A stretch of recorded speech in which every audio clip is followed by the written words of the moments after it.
Hi everyone, in this PowerPoint I'm going to provide a quick overview of the Watergate scandal that leads to the downfall of Richard Nixon. He becomes the first sitting president in American history to resign while still in office. And it's a complicated scandal. I can't go into all of it. That would be a PowerPoint probably at least 30 minutes in length. So supplement what I have to say with what you've read in Eric Foner's book and what we discussed in class when I went over this in the class Zoom presentation. But let's take a quick look. So 1972, Nixon's running for re-election after what most people considered a very successful first term. The Democratic Party nominated a senator from South Dakota, George McGovern, as the party's presidential candidate.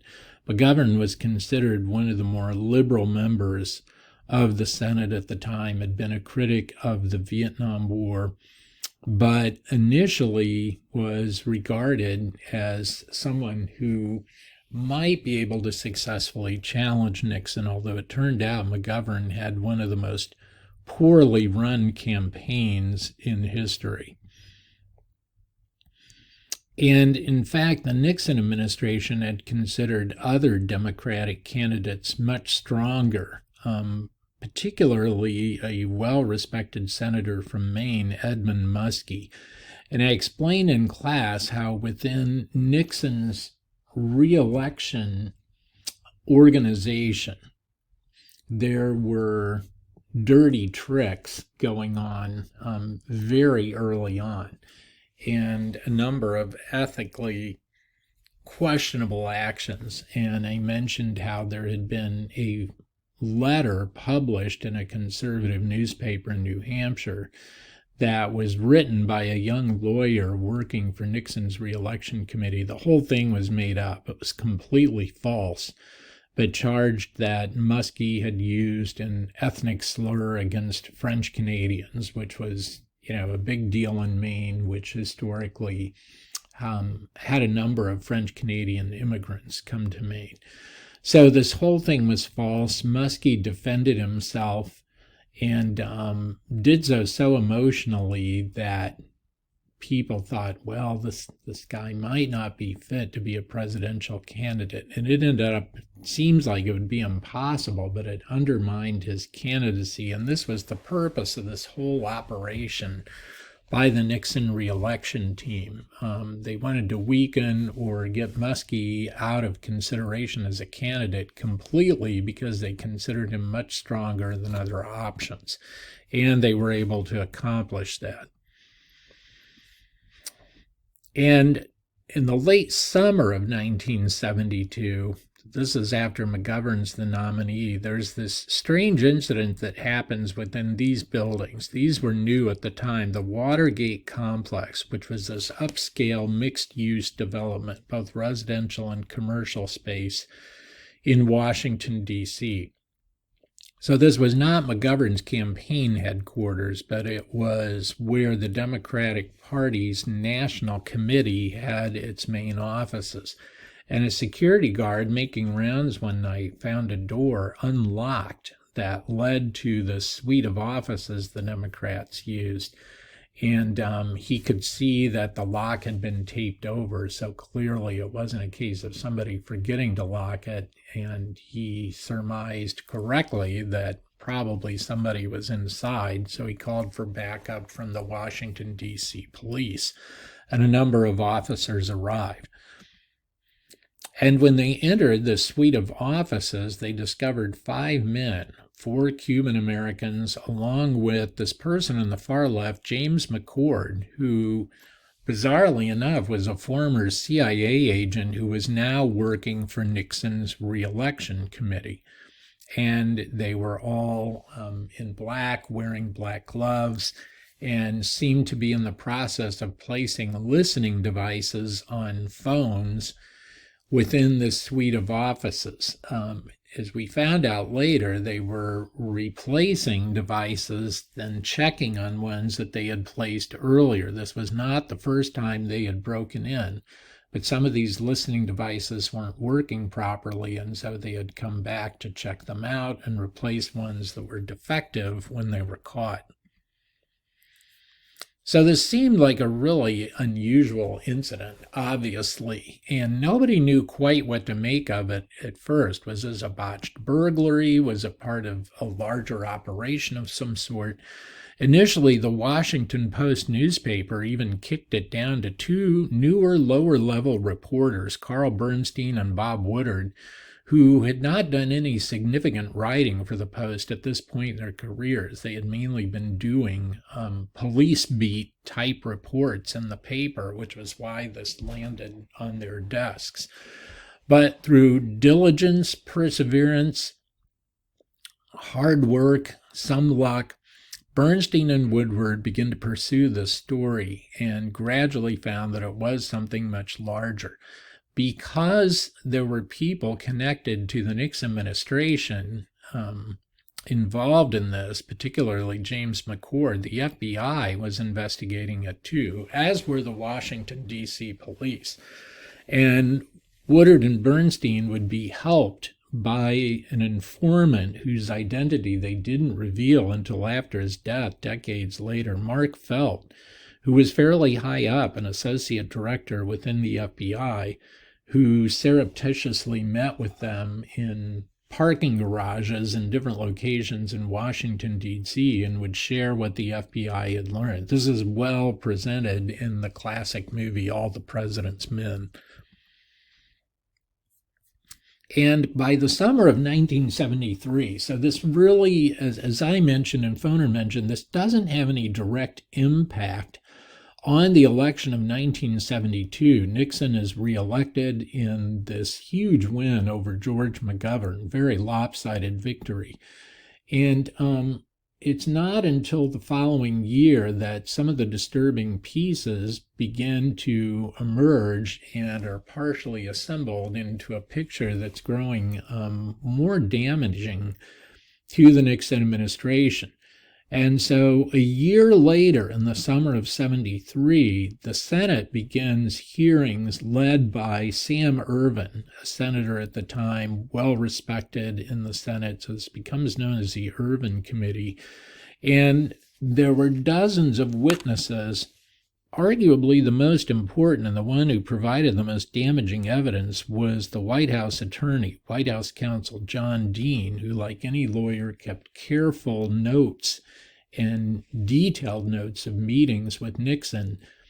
And Dean testified that while Nixon didn't know anything about the original break-in and wasn't involved in the planning, that once he learned about it, he actively directed a cover-up to conceal any connection between people within his campaign organization. And there were people who had come up with this crazy scheme for this operation and directed McCord and his operatives to carry it out. And Nixon wanted to conceal all of that from Congress and the public. So as the Watergate scandal and deepened and the investigation continued, a number of people were implicated. Attorney General John Mitchell, Nixon's two top aides, H.R. Haldeman, John Ehrlichman, all of these people ended up convicted for what they did, as well as lying about it under oath. And Mitchell had to resign. Haldeman and Ehrlichman both ended up going to jail. And one of the final witnesses had disclosed that there was an automated recording system in the Nixon White House within the Oval Office that Nixon had installed to record conversations to have as a resource for his presidential library and for historians. And once the committee learned of the existence of that, it subpoenaed specific conversations based on John Dean's testimony. So John Dean says, I met with the president on June 20th at 2 o'clock. We talked about Watergate. Here's what he said. So the committee wanted to hear that particular tape because throughout all of this, as the scandal unfolded, Nixon denied any wrongdoing. And so it came down to whether you believed all these witnesses or whether you believed Richard Nixon, and the tapes could clear up who was telling the truth. Nixon fought against these subpoenas, fired several people in the Justice Department who were in the process of going to turn them over. I played the clip to class of the one press conference where he even insisted famously, "I'm not a crook." And as that legal battle dragged on, Nixon decided it would be potentially helpful if he went ahead and released edited transcripts of tapes, although he didn't include the specific tapes that the committee, investigatory committee, wanted. And Nixon somehow thought this would help exonerate him, and instead it completely backfired. Even the tapes that were released depicted Nixon as mean-spirited, petty, frequently using profanity, which had to be blocked out with this famous expletive deleted phrase that became kind of a punchline. It didn't help Nixon at all, and by this time, the battle to get the specific requested tapes had reached the Supreme Court, which ruled against the Nixon administration argument that Nixon claimed executive privilege gave him the right to refuse to turn over the particular subpoenaed tape recordings. And so once the particular recordings were heard, it became very clear that Nixon had been lying for months to the American people and to Congress. And again, there's never been any evidence that Nixon had any role in planning this bizarre operation, carrying it out. It seems pretty clear he didn't know anything about it, that this was conceived and carried out by people below him, but with the knowledge of people within his administration and within his reelection campaign committee. But Nixon's fatal mistake, as I explained to the class, was his decision that once this comes to light, rather than get to the bottom of it, his reaction is to conceal, cover up, and in that he was directly involved and engaged, even doing things like approving the payment of what was termed hush money to the original Watergate burglars, $100,000 each they were promised if they would remain silent and not explain what they were doing and accept their sentences. So it became clear that Nixon would face impeachment. Unlike the impeachment of Bill Clinton or Donald Trump, it was clear that Nixon would be convicted. Nobody in the Republican Party was supporting him even at this point. And rather than face impeachment and conviction and probably forcible removal from office, which had never happened in American history, Nixon instead decides to resign, becoming, as I said, the first president to do so. And for reasons nobody can explain, as he's leaving the White House in complete disgrace, getting on the helicopter that will take him to Air Force One, presidential jet, Nixon turns and strikes his victory pose to the assembled media. Very, very bizarre moment.